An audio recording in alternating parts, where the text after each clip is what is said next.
Hi guys, I'm Rowan, and today I'm going to be reading you a book called Mary on Horseback. This is what it looks like, and it's by Rosemary Wells.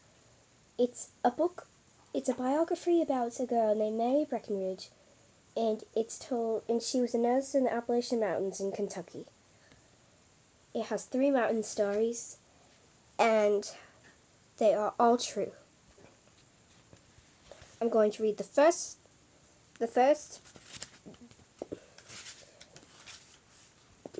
I'm going to be reading the first chapter. I cannot talk today. The first chapter in this book, and then I'll read the next 2 tomorrow or the next video. So, Mary on Horseback, 3 Mountain Stories by Rosemary Wells.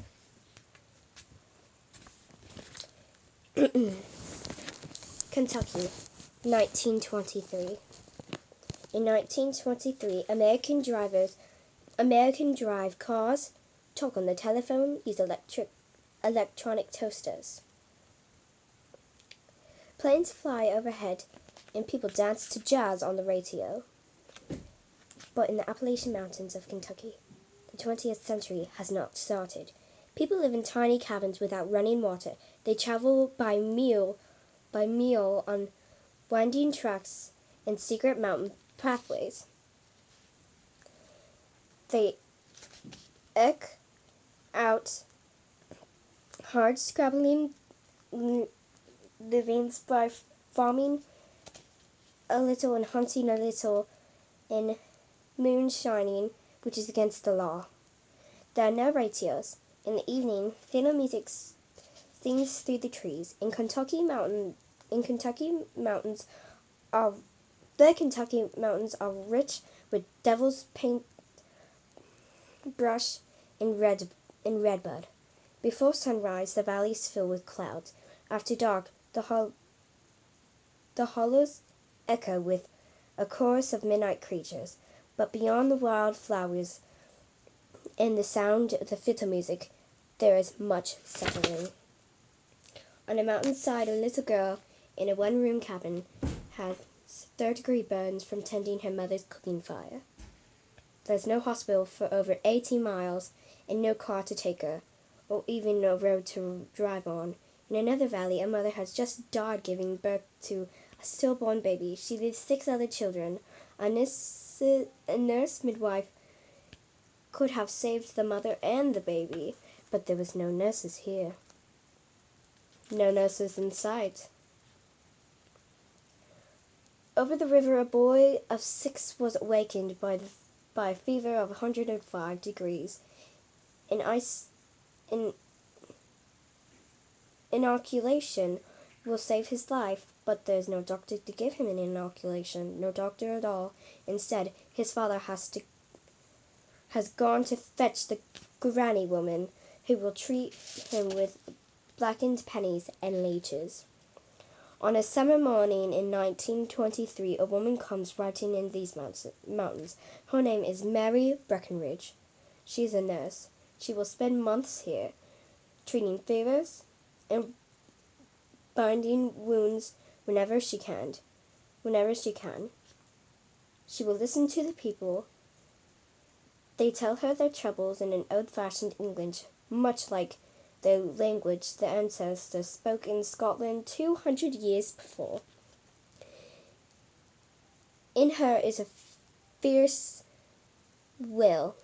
She wants babies to be born healthy and the mothers to live long lives. She intended to build a hospital here to stop the typhoid, diphtheria, smallpox, and scarlet fever with a barrage of nurses on horseback. She knows she needs more training to do this right, and she must have help. But she will be back soon. In the years to come, her frontier nursing service will save thousands of lives. Here are 3 stories from whose entire existence was changed by Mary Breckenridge. That's the first chapter.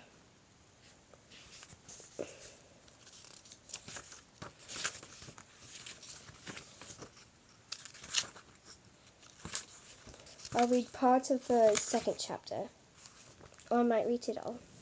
Here's the picture.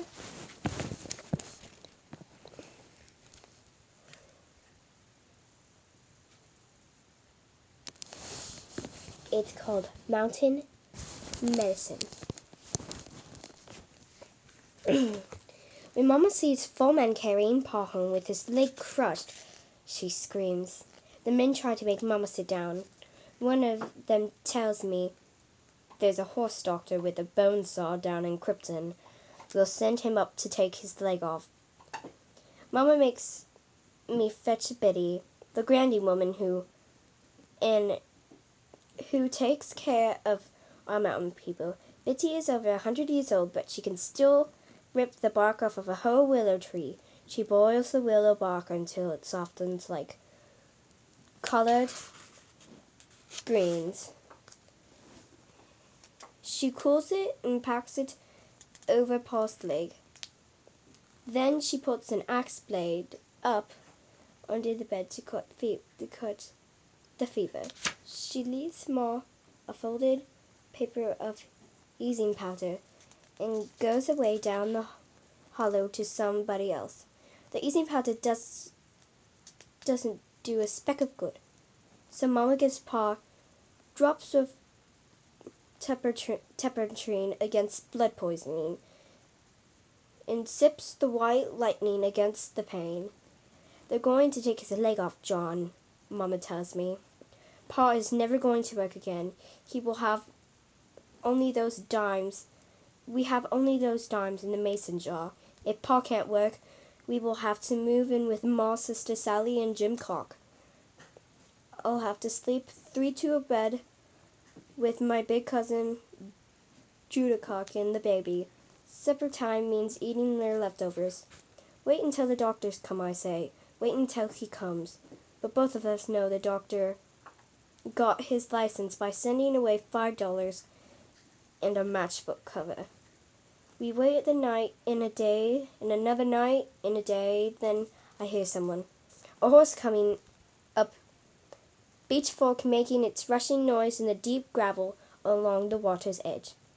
Doctor's here, I tell Mama.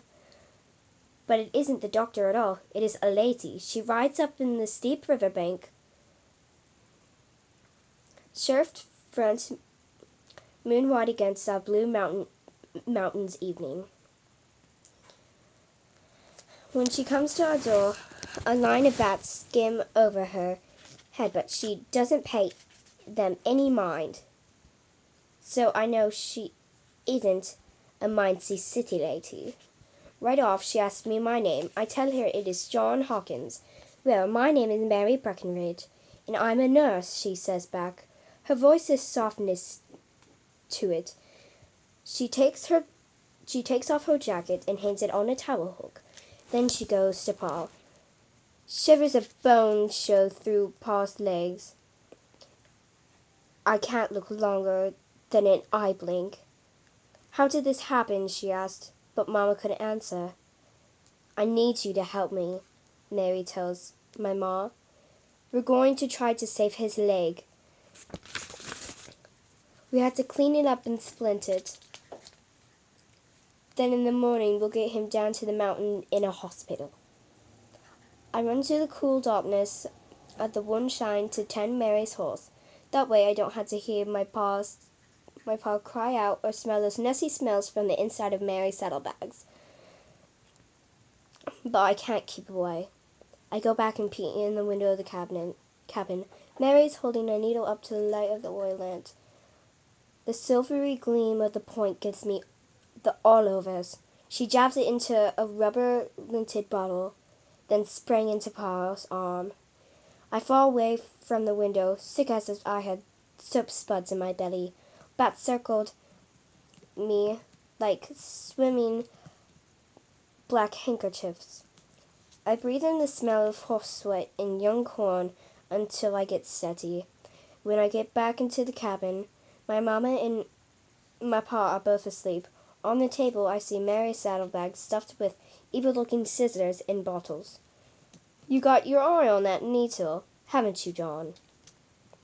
Mary asked me, her blue eyes on every move, a smile kicking at the corners of her mouth. She brings out a sandwich and offers me one. I've never tasted anything like chicken salad before in my life. I wake up when voices and sunlight fill the house. After breakfast, Mary asked me, "How did your paw get hurt, John?" "Running the tides," I say. "Tides?" says Mary. Tell me what that means." "Well," I say, "you know in the winter there's timber cutting teams. They clear cut the big trees at the top of the mountain, then the rivermen ride the logs down the chutes." "Chutes?" asked Mary. "Yes, ma'am, chutes. Is where the water froths up mean and wild. Tides is when the water's real high and floody in the springtime. A riverman rides a tree all the way from the top and the bottom of the mountains, 2 days without stopping. My pa's a riverman. He's good. The lumber company pays him extra. He didn't expect no accidents." "No one ever does," says Mary. Okay, I think that's where we'll stop for now. And so we stopped on page. So when we start, we'll start on page 16.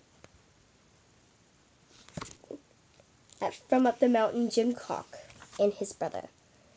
Thank you guys so much for watching this. And I talk in a British accent when I read, or Australian, or whatever you want to call it, some sort of accent that's not English, because it helps me read faster, and it makes me read better, and makes me understand more meaning. And I hope you guys understand that my throat hurts, and my throat hurts really bad, and I'm not sick, but I've been coughing for forever. And I hope you guys enjoy the video, and I will try to make more if I can get this to at least 15 likes. I'll see you in a few, and bye.